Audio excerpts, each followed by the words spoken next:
All right, here we are with part 2 of modifications, adaptations to fitness for individuals with disabilities. So, most fitness exercises can be accomplished with minimum adaptations and adjustments to the program for individuals with disabilities. You may just have to look at some contraindications, some range of motion, and some capabilities that they have, and then make slight modifications to those exercises, but they should still be able to exercise and be fit and physically active. So, an alternative to the fitnessgram, which is utilized in many schools K through 12 as a way to assess and measure individuals' fitness levels, there is this Brockport physical fitness test, which is for individuals with disabilities and provides many different options of test items for being able to get a measurement of someone's fitness ability, which is a lot more applicable and at many times more appropriate for individuals with disabilities than the fitnessgram. So definitely a resource to check out. Any of you that are going into pedagogy, teaching physical education, or going into the fitness area, definitely look into this. It's, I think, maybe like $35 for this test manual. It's totally worth it, and it comes with all the score sheets and the test sheets as well. The other thing that I want to put out there really quick before we get into more information about the chapter is ACSM also has a inclusive fitness trainer certification that you are able to obtain.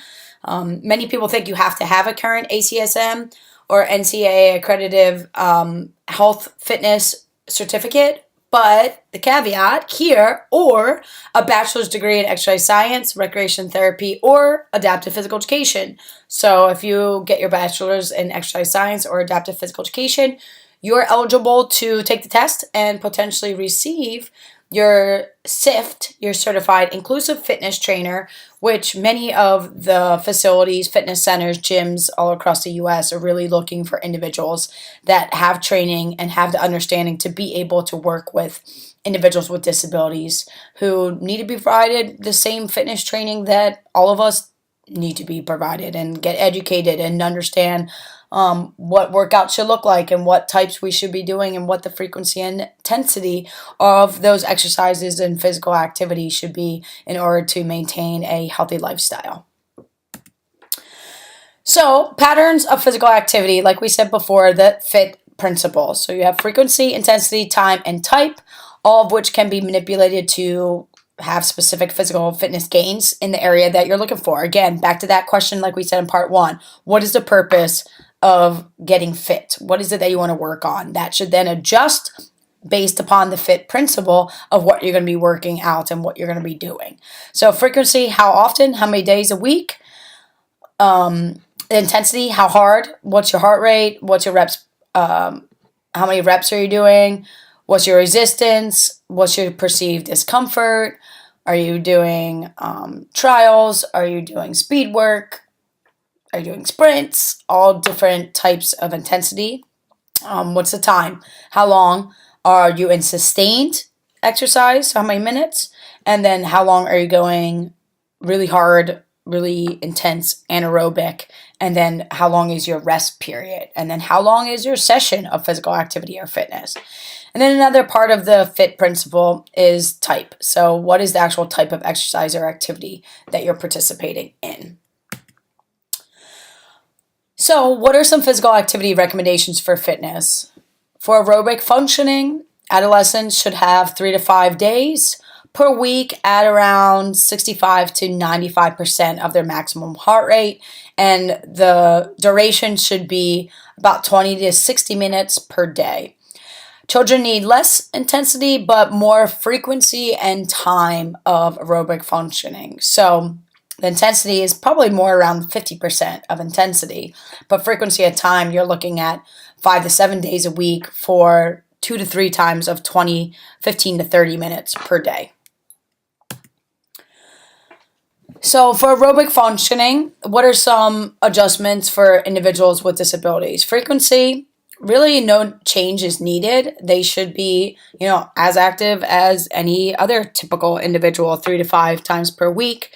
The biggest thing would be that if they get exhausted during the session, that we might need to adjust the time of it, reduce the time, or do it twice a day instead of one time so that we get the minutes. We're just not reaching fatigue since we're working out for a very long time.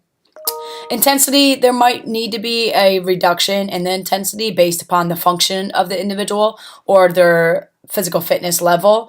Also, we need to make sure that we adjust target heart rate zones, especially for those that are quadriplegic or a para that are only really utilizing their arms, because your muscles, your largest muscles, is what really get your heart rate up and moving. So if they're not capable of firing their quads, then they're not going to be able to get their heart rate up to what we would think about being a typical target heart rate zone if they're not being able to fire their large leg muscles. So we have to be able to adjust that to make sure that we're measuring their aerobic functioning comparable to those that have full function of their body. Physical activity recommendation for body composition. If we are looking to decrease fat and increase our muscle, or at least just decrease the weight that we have on our body, pretty much our fat, one of the goals are, in order to do that, is to work on the aerobic side, not the anaerobic side. Or so aerobic side is exercising with oxygen intake compared to anaerobic, where we're not essentially using the oxygen to fuel our muscles.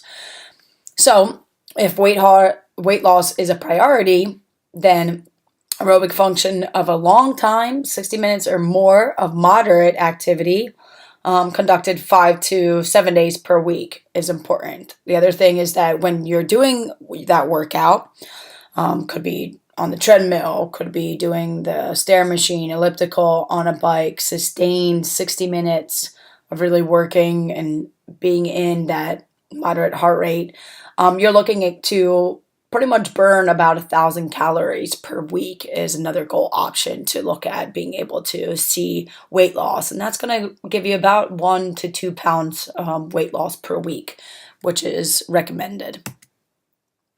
Now, what are some adjustments that we're going to make for individuals with disability? Well, one of the things is that obesity is very often a problem for people with disabilities, largely because of their inactivity. And so we really need to get them being more active. And so we might need to coordinate some at-home programs to achieve frequency and time guidelines, and also to monitor their diet that they're eating so that we're decreasing their calories but increasing their activity. And so, we might need to split up into 10-minute sessions 4 times a day, 5 times a day, to really get their body prepared and ready for more sustained physical activity to work on body composition. So physical activity recommendations when we're looking at muscular strength and endurance. We should be working on one set of 8 to 10 exercises at least twice per week, with at least 1 day of rest in between, just like you would typically do. You could do your arms one day, do your legs the other, and then do back and core the third day for that week. So lower reps, higher weight, we're going to be working for muscular strength. Higher reps, lower weight, you're going to be working for endurance. So those are 2 kind of ways to differentiate physical activity and fitness based upon what you're looking to obtain. Are you looking to obtain muscular strength or endurance? And the intensity of the function of the amount is being able to overcome within the reps expressed through your 1 rep max. And being able to increase that resistance over time is going to be able to show that you've increased your muscular strength and endurance. So what are some recommendations for individuals with disabilities? Amount of resistance, that intensity may oftentimes need to be lowered. You may just be working with their body weight at this point before adding any additional external weights. The TheraBands, rubber bands is a great exercise to be able to start utilizing kind of some resistance, but not necessarily putting on all the weight. The other thing is you need to really be looking at their form and making sure that they're going through the motions appropriately before we start stacking on the weight. Some might benefit from a reduction in the number of exercises. So instead of doing the 8 to 10 exercises per session, maybe you focus on 4 to 5 and just really focus on that form and being cognitively aware of what they're doing through the movements. The other thing is you might want to consult with physicians or medical personnel for different disability conditions that may be degenerative, specifically muscular dystrophy. We talked about to making sure that we're not ripping up those muscle tissues that are no longer be able to rebuild, and therefore promoting the disability faster than what we really want to do. So some, disability categories, we're really just going to be looking at maintaining what they currently have as far as muscular strength and endurance. So what are the activity recommendations for flexibility and range of motion? We all know we need to stretch more and work on that range of motion. So, the book is talking about at least 3 exercise sessions should be done each week, with stretches held for 15 to 60 seconds and repeated 3 to 5 times per session. And that doesn't really tell you how many stretches you should be doing within that time. Is really looking at kind of what body parts you're going to be focusing on stretching.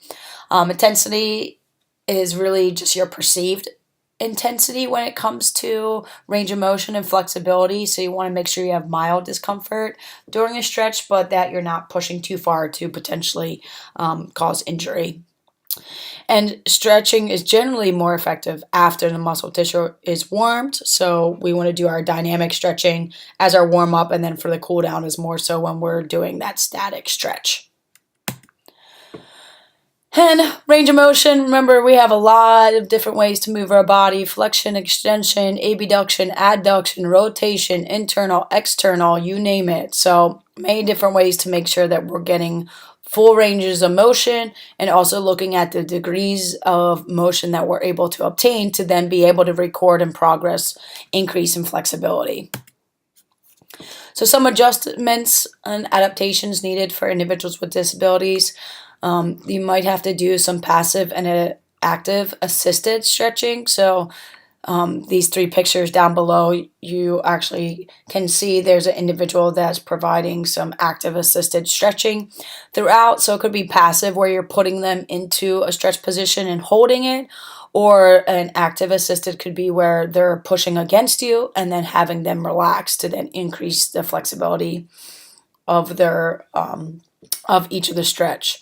So again, increased frequency, we may need to do it 2 to 3 times per daily, especially depending on what type of disability they have. If they have any contractures that are really tight tendons and ligaments, we may take more time, and we may need to do it throughout the day more often, especially in the morning and at night are some of the best times. So being able to train parents or guardians is a great way to be able to implement some stretching at home that can be done in the morning and at night. So individuals with CP, cerebral palsy, it's really important for them to go through some sort of a stretching regimen each day. And here you can see in the left just some quick adaptations you can make even for yoga, just to be able to provide inclusive fitness opportunities for stretching in the area of yoga for all individuals with disabilities. And you can also do yoga from a chair as well.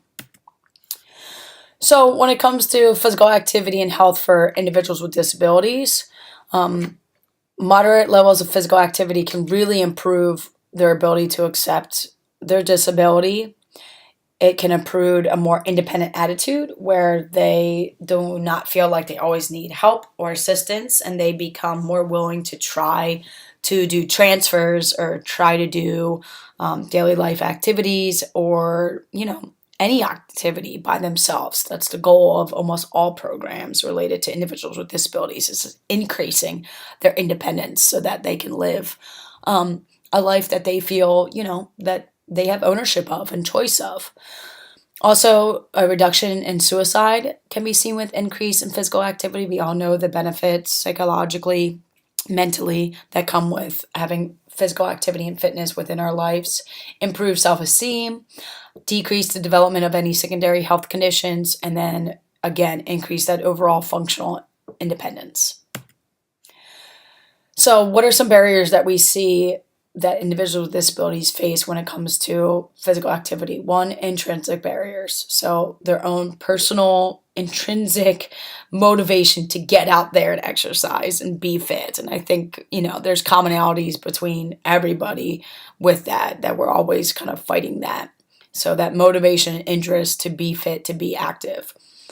Resource barriers, expenses, transportation to get to and from a local fitness center, to PT, OT, yoga classes. That's a barrier. And then also architectural or structural barriers. The actual access to the facility may be a barrier to even be able to access a gym or a fitness center, to be able to utilize the machines and the services. And also the barrier of having knowledgeable instructors that know how to adapt and modify the activities for individuals with disabilities, or actually even understand how to communicate and interact with individuals with disabilities. So hopefully with all the knowledge that we've presented today, you now are knowledgeable and will have some insight to build physical activity and fitness programs for individuals with disabilities.